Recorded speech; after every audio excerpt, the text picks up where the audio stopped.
누가복음 10장 25절에서 37절 말씀 봉독하겠습니다.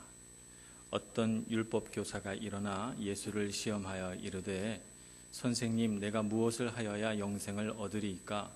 예수께서 이르시되 율법에 무엇이라 기록되었으며 내가 어떻게 읽느냐?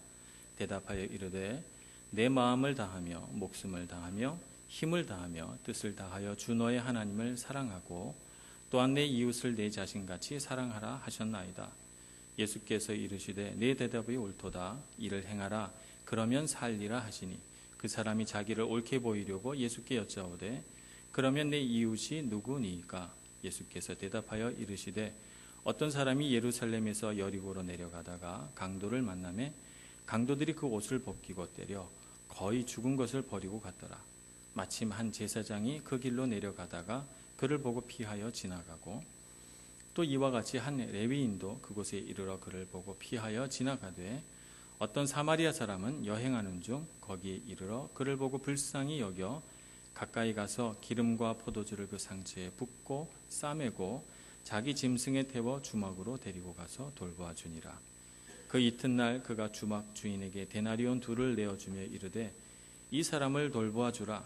비용이 더 들면 내가 돌아올 때에 갚으리라 하였으니 내 생각에는 이 3사람 중에 누가 강도 만난 자의 이웃이 되겠느냐? 이르되 자비를 베푼 자니이다. 예수께서 이르시되 가서 너도 이와 같이 하라 하시니라. 아멘. 찬양대의 찬양으로 하나님 앞에 영광 올려드리겠습니다.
별들은 다 중력을 갖고 있습니다. 별들마다 중력이 있는데 별 크기에 따라서 중력이 조금씩 다릅니다. 별에서 중력을 탈출해서 그 별을 벗어나려면 속도가 중요합니다.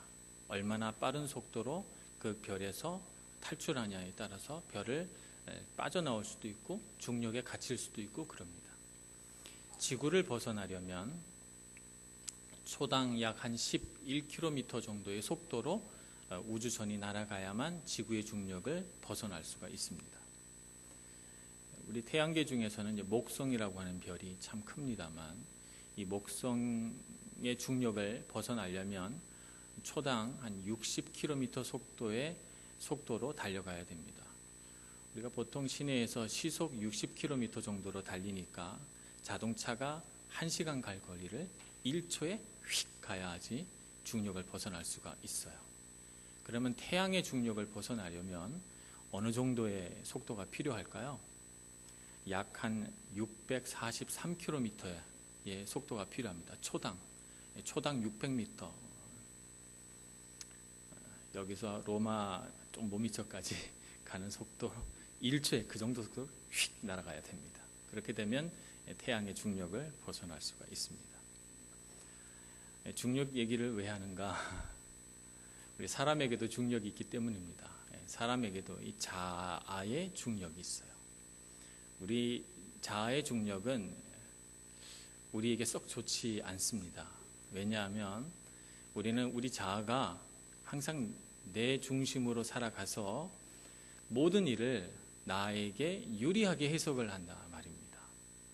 그래서 내 자신에게는 매우 관대하고 다른 사람에게는 매우 엄격합니다. 그리고 내가 설령 잘못한 일이 있어도 나에게는 좋게 해석하고 남이 무언가를 잘못하면 그것은 엄격한 잣대를 들이밀어서 판단하고 그렇게 합니다. 우리 안에 뭐가 있기 때문이죠? 자아의 중력이 있기 때문이에요. 그래서 모든 것이 다 나에게로 집중이 돼요. 내가 왕같이 생각이 들고 내가 중심같이 생각이 들고 내 중심으로 세상이 돌아가는 것 같은 생각을 합니다. 오늘 율법 교사가 예수님 앞에 나왔어요. 예수님 앞에 나와서 예수님과 대화를 합니다. 그런데 이 율법 교사가 한 질문 앞에 성경은 이름 붙이기를 예수를 시험하여 이르되 라고 말하고 있어요.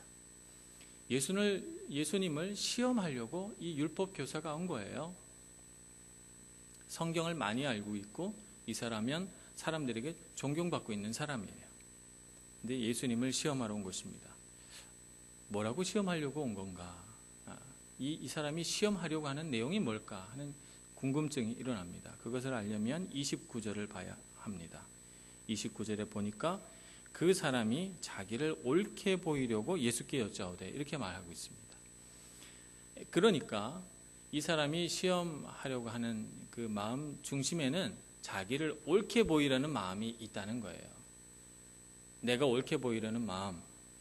그러니까 이 사람은 이런 생각을 갖고 있으리라 추정이 됩니다. 예수님과 사람들 앞에서 내 지식이 얼마나 뛰어나고 내가 얼마나 지혜로운 사람인가를 드러내고 싶다는 것입니다. 사람들이 좀 나를 알아줬으면 하는 바람이 그에게 있고 그래서 자기를 옳게 보이려고 온 거예요.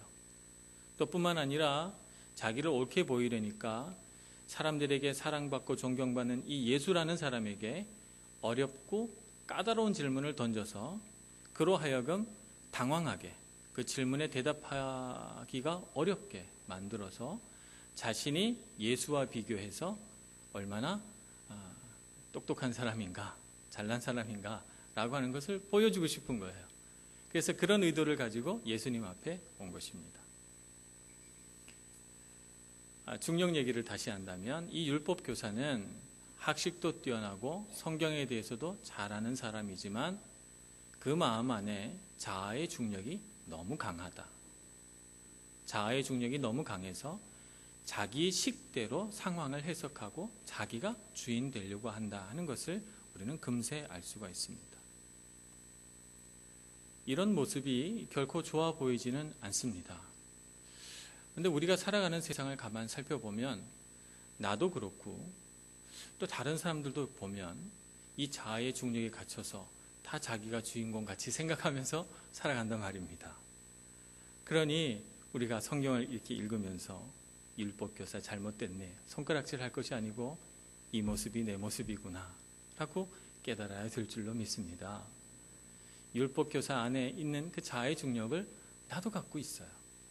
그래서 자아의 중력에서 벗어나고 싶은데 벗어나지 못하고 계속해서 내 입술로는 주님이 주인 되세요 라고 말하면서 사실은 내 삶에 계속해서 내가 주인 노릇하고 왕 노릇하고 있는 것을 봅니다. 어떻게 하면 우리 자아의 중력에서 벗어나서 예수님이 우리 주인 되고 하나님이 우리의 왕이 되실 수 있을까요? 그러려면 우리가 십자가에 예수님과 함께 못 박혀야 돼요. 우리가 예수님과 함께 십자가에 죽어야 되는 것이죠. 내 안에 정말 죽어야 되는 사람은 안 죽고 살아야 되는 사람은 못 살고 있는 거예요. 내 안에 예수님의 형상을 닮은 귀하고 아름다운 사람이 있는데 그 사람은 못 살고 죄의 모습을 갖춘 부끄러운 나 자신은 죽지 않고 그런 모습을 가지고 있으면 우리가 이 세상을 행복하게 살 수가 없습니다. 그래서 우리는 우리 안에 있는 죽어야 하는 사람을 십자가에 못 박고 정말 살아야 하는 사람, 예수 닮은 사람을 일으켜 세워야 합니다.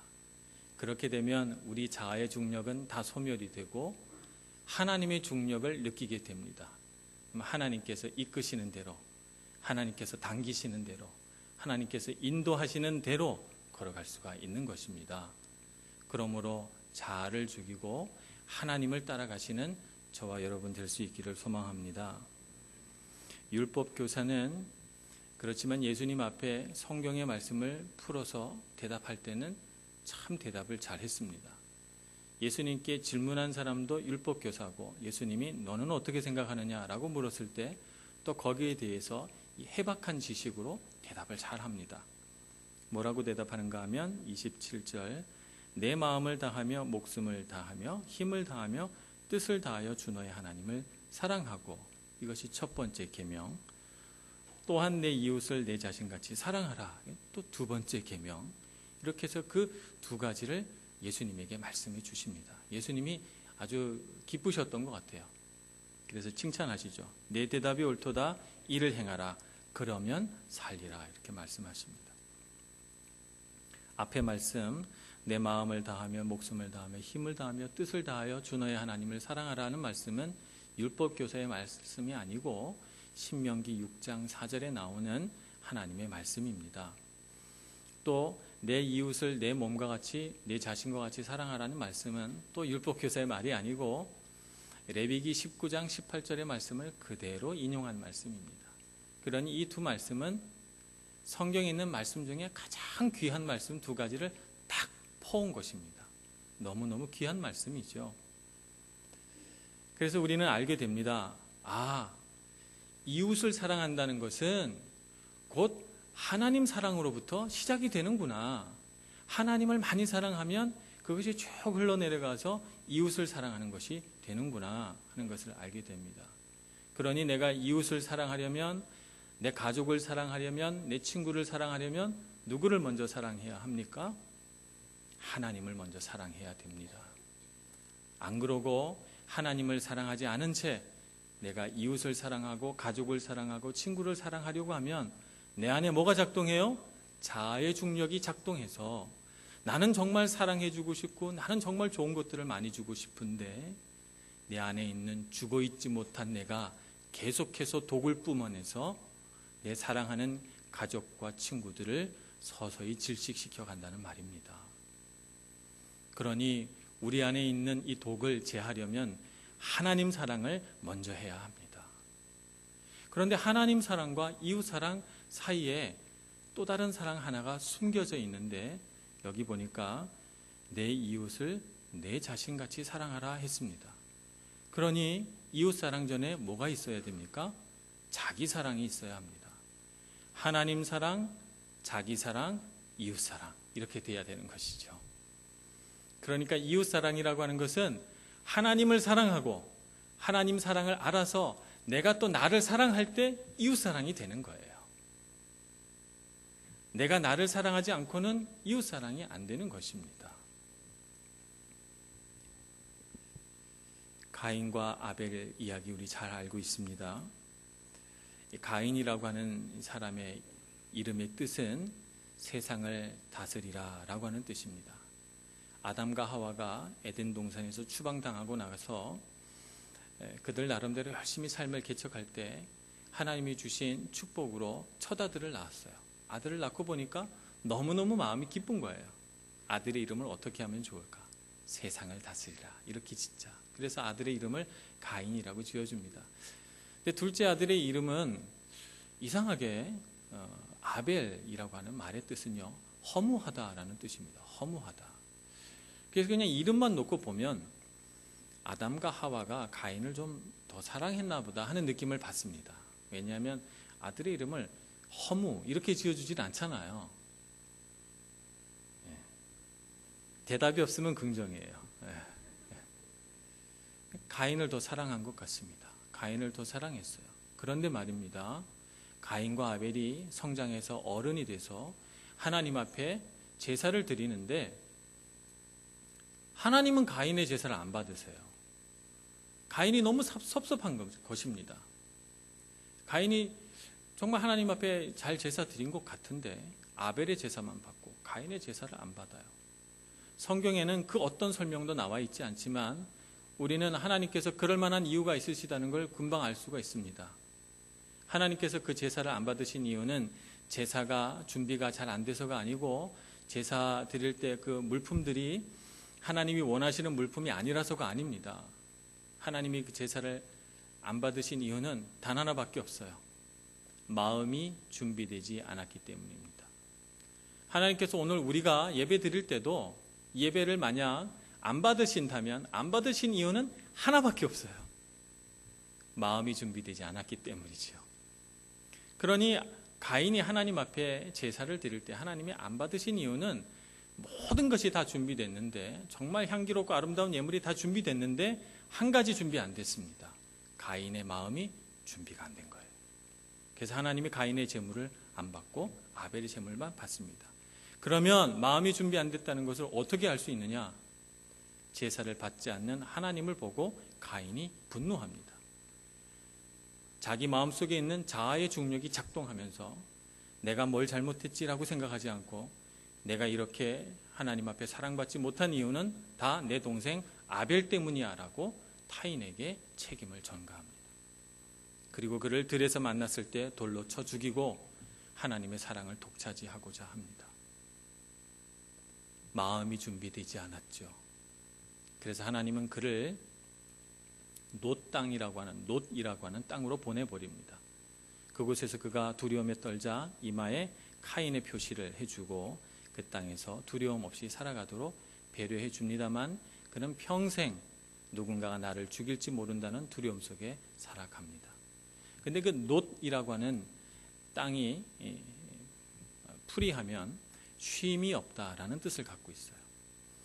그러니까 이 가인은 이렇게 된 겁니다. 그냥 가인의 일생을 요약을 한다면 하나님이 없었어요. 그의 삶 가운데. 하나님께 경외하는 마음이 없었습니다. 그래서 그의 삶 가운데 인간관계도 깨어졌어요. 그리고 그의 삶 가운데 쉼도 없어진 것입니다. 하나님과의 관계가 파괴되면 사람과의 관계도 파괴되고 그래서 그 마음의 평안도 깨어진다라고 하는 것입니다. 그래서 우리가 하나님을 왜 잘 믿어야 하는가? 내가 하나님을 잘 믿어야 하나님이 좋은 게 아니고 내가 좋습니다. 하나님을 잘 믿으면 내가 나를 사랑하게 되고 하나님을 잘 믿는 사람이 이웃도 사랑하게 되고 가족도 사랑하게 되는 것입니다. 그러므로 우리는 하나님 사랑이 하나님을 위해서 사랑하는 것이 아니고 나를 위해서 사랑하는 것이다 하는 것을 깨닫고 하나님 사랑하는 데 온 힘을 다 기울여야 될 줄로 믿습니다. 오늘 제사장과 레위인과 사마리아인 이렇게 세 사람이 예수님의 비유에 등장합니다. 제사장과 레위인 사회적으로는 존경받고 사랑받는 사람들입니다만 그가 길을 가다가 거의 죽게 된 사람을 발견했을 때 그들 마음에는 생각지도 못한 여러 가지 감정이 올라왔어요. 첫째는 강도를 당했네, 나도 당하면 어떡하지? 라고 하는 두려움이 생겼어요. 갈 길이 바쁜데 이 사람 때문에 내가 하려고 하는 일이 지체되면 어떡하지? 조급함이 생겼습니다. 아무도 안 보는데 내가 이 사람을 도와줘야 돼? 그냥 지나가도 아무도 모를 텐데 라고 하는 무관심이 작동했어요. 그래서 그 앞에 잠깐 갈등하다가 지나갑니다. 두 사람 다 그랬어요. 그러나 사마리아인은 이 거의 죽게 된 사람을 보고 어떤 마음을 가졌는가 하면 오늘 33절에 보면 그를 보고 불쌍히 여겨라고 기록되어 있습니다. 불쌍히 여기는 마음을 가진 거예요. 그것이 바로 이 죽어가는 사람을 도와준 동기가 되었죠. 그러니까 제사장이나 레위인이나 그 마음 안에는 뭐가 가장 1차로 작동했습니까? 나 중심, 나부터 살아야지 라고 하는 것이 작동이 됐고, 이 사마리아 사람에게는 뭐가 작동했어요? 나는 없어요. 넘어진 사람이 불쌍한 것입니다. 이 사람 죽어가네. 어떡하지? 나는 없어요. 그래서 이웃사랑이 되는 것입니다. 창세기 18장에 보면 아브라함이 소돔과 고모라를 위해 중보기도하는 내용이 나옵니다. 하나님께서 소돔과 고모라의 모든 사람을 멸망시키겠다 이렇게 말하면서 너의 조카 롯을 빨리 구원시키거라, 데려나오거라 이렇게 말합니다. 아브라함이 그런데 소돔과 고모라를 위해서 기도합니다. 하나님, 만약 그 성에 45명의 의인이 있으면 구원하시겠습니까? 그렇게 아마. 하나님 잠깐만요. 40명으로 합시다. 40명이면 살려주시겠습니까? 오냐, 그렇게 하자. 아니, 하나님 잠깐 30명 어떠세요? 그래, 네 생각이 그렇다면 30명으로 하자. 아니, 하나님 의인이 20명만 있으면 살려주세요. 그래, 네 생각이 그렇다면 그렇게 하자. 하나님 잠깐만요. 10명 어떠세요? 10명 있으면 소돔과 고모라 살려주세요. 그랬더니 하나님이 그래, 네 생각대로 해라. 소돔과 고모라에 10명이 있었습니까? 의인 10명이 없어서 하나님의 심판의 불을 맞습니다. 그런데 잘 살펴봐야 합니다. 하나님이 소돔과 고모라에 의인 10명이 있는 줄 알았겠습니까? 몰랐겠습니까? 의인 10명이 없는 줄 아셨어요. 알고 있었습니다. 그런데 왜 아브라함이 이렇게 계속 하나님 앞에 기도하며 사람 명수를 바꾸어가며 살려달라고 기도할 때 그냥 가만 내버려 두셨을까요? 계속 이렇게 대화하시면서 소돔과 고모라 땅을 위해 기도하는, 중보 기도하는 아브라함의 마음이 너무 기쁘신 것입니다. 우리가 하나님 앞에 기도하며 가져야 할 마음이 이런 마음입니다. 하나님 사랑하고 이웃 사랑하는 것이 어떻게 연결되는가? 하나님 앞에 나와 계속해서 중보 기도하며 불쌍히 여기는 마음으로 하나님 믿지 않는 사람을 위하여 이 세상에서 고통받고 괴로워하는 사람을 위해 기도할 때 하나님은 그 기도를 너무너무 기뻐하십니다. 더 듣고 싶어 하시는 거예요. 우리가 계속해서 내용을 바꿔가며 하나님 이렇게 해주세요, 저렇게 해주세요 해도 하나님은 그것을 다 받으십니다. 우리가 하나님 앞에서 어떤 마음을 회복해야 하는가? 아브라함의 마음을 회복해야 합니다. 하나님 사랑하는 마음으로 우리 이웃을 사랑하는 그런 마음을 가질 때 하나님 우리를 기뻐하시고 우리를 통해서 놀라운 역사를 만들어 가실 줄로 믿습니다. 그런데 우리가 이렇게 아브라함과 같은 삶의 태도를 가지려면 삶의 우선순위를 잘 세워야 합니다. 우리는 먼저 급한 일과 중요한 일의 차이를 구별할 수 있어야 해요. 제사장과 레위인, 사마리아인 이 세 사람 모두 바쁜 일이 있었어요. 그래서 급하게 예루살렘에서 여리고로 내려가고 있는 것입니다. 볼 일이 있었던 것이죠. 아무 일도 없이 산책하러 나온 건 아닙니다. 볼 일이 있어서 갔어요. 자, 급한 일로 가고 있는데 사람이 죽어갑니다. 분명히 분별을 해야 되겠죠. 급한 일을 할 것인가, 죽어가는 사람을 살릴 것인가, 이것을 결정해야 합니다. 급한 일을 할 것인가 중요한 일을 할 것인가. 제사장과 레위인은 급한 일을 하러 갔어요. 그러나 사마리아 사람은 급한 일이 있음에도 불구하고 그가 서둘러 여관에 이 사람을 맡겨놓고 일을 보러 떠나야 했음에도 불구하고 그는 이 죽어가는 사람을 살려 나귀에 싣고 내려갑니다. 중요한 일을 하고 있죠. 우리는 무엇을 먼저 해야 할까? 삶의 우선순위를 잘 세워야 합니다. 어제 저녁 우리 청년들과 같이 얘기하면서 효율성에 대해서 얘기를 했는데 제가 4가지 중에 한번 택해보자 이렇게 질문을 한번 했습니다. 효율성. 여러분들 잘 생각해 보세요. 옳은 일을 효율적으로 한다. 옳은 일을 비효율적으로 한다. 옳지 않은 일을 효율적으로 한다. 옳지 않은 일을 비효율적으로 한다. 이 4가지 중에 가장 잘하는 일이 어떤 것입니까? 옳은 일을 효율적으로 하는 거죠. 그럼 가장 잘못된 일은 어떤 일입니까? 옳지 않은 일을 비효율적으로 하는 게 옳지 않은 일 정답이 아니고요. 옳지 않은 일을 효율적으로 할 때 문제예요. 세상에서 가장 나쁜 일이 옳지 않은 일을 효율적으로 할 때 문제입니다. 2차 대전 때 공군 비행 조종사가 비행기를 몰고 가다가 그만 방향을 잃었어요. 여기저기 비행기가 표류하고 있으니까 이 통제실에서는 막 안타깝습니다. 간신히 어떻게 무전기가 연락이 돼서 얘기하게 됐어요. 제일 먼저 뭘 물어보겠어요? 지금 어딘가? 물어보잖아요. 지금 어딘가? 그랬더니 이 조종사가 대답합니다. 어딘지는 알 수 없습니다. 하지만 최선을 다해 최고 속도로 날아가고 있습니다. 이렇게 대답했어요. 이것이 바로 옳지 않은 일을 효율적으로 하는 일입니다. 지금 길을 잃었는데 빨리 날아가면 됩니까? 안 됩니까? 안 됩니다. 길을 잃었으니까 되도록이면 천천히 가야 합니다.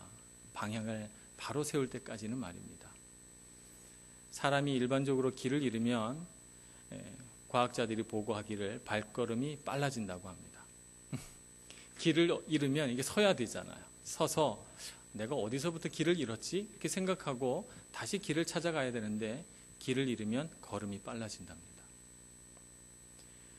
우리가 인생을 급하게 열심히 살아가는 것이 중요하지 않습니다. 어느 방향으로 걸어가느냐, 우리가 무엇을 선택하느냐, 무엇을 우선순위에 놓느냐 이런 것이 참 중요합니다. 그리고 나서 열심히 살아야죠.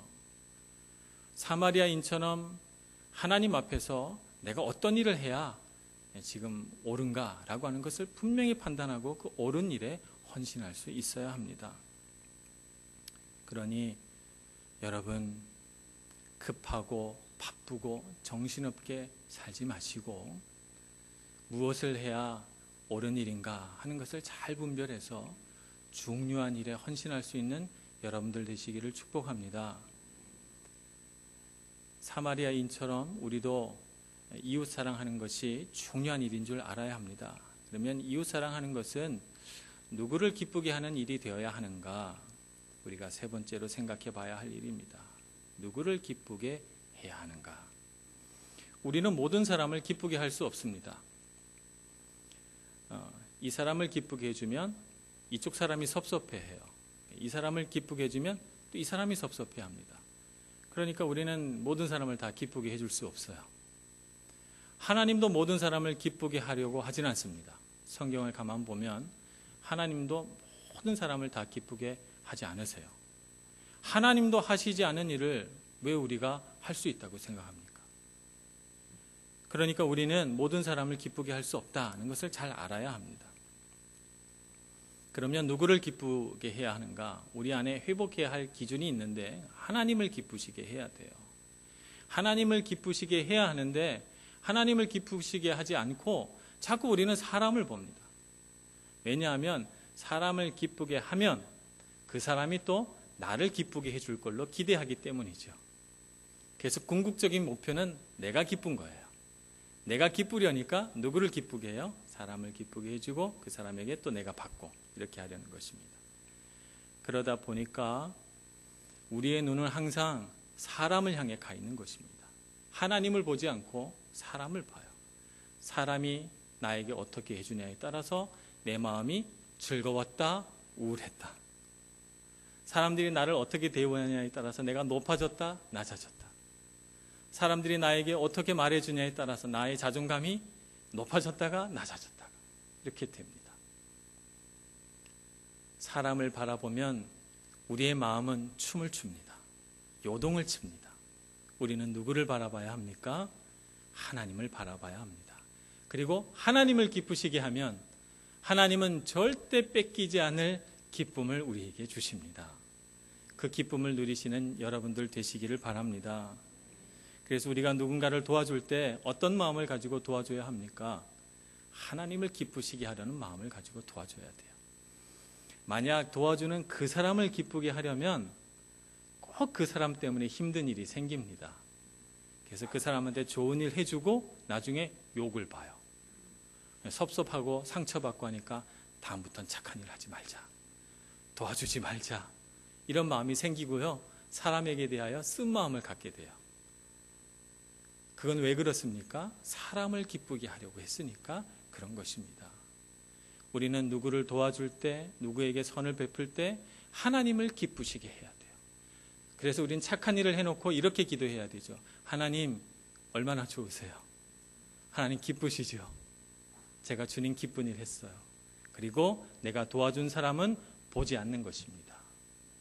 그래야 시험 들지 않고 하나님을 기쁘시게 하고 내 마음에도 기쁘고 보람되고 행복한 마음이 꽉 차오르는 것이죠. 저와 여러분 모두가 그런 사람 될 수 있기를 소망합니다. 우리의 사랑을 하나님으로부터 받아야 합니다. 하나님으로부터 받아서 내가 먼저 그 사랑을 마음껏 누려야 합니다. 내가 얼마나 사랑받는 사람인가를 느끼고 누리고, 그리고 내 잔에 그 사랑이 가득 찼을 때 열어서 흘려보내는 것입니다. 그래서 사람을 기쁘게 하고, 그러나 그 기쁘게 하는 것이 내가 가진 목적이 아니고 내가 가진 목적은 하나님을 기쁘시게 하는 것, 이렇게 생각하고 자꾸 눈을 들어 하늘을 보시고 하나님 기쁘시게 하는 저와 여러분 될 수 있기를 소망합니다. 기도하겠습니다. 하나님 아버지, 우리 마음에 하나님 경외함을 주시옵소서. 세상을 바라보고 사람을 바라보지 않게 해주시고 오직 하나님만 바라보게 해주시고 하나님 기쁘시게 하는 일이 내 일생 최고의 목표가 되어서 날마다 하나님과 더불어 기뻐하고 하나님과 더불어 행복한 저희들 모두가 다 되게 하여 주옵소서. 예수님의 이름으로 기도합니다. 아멘.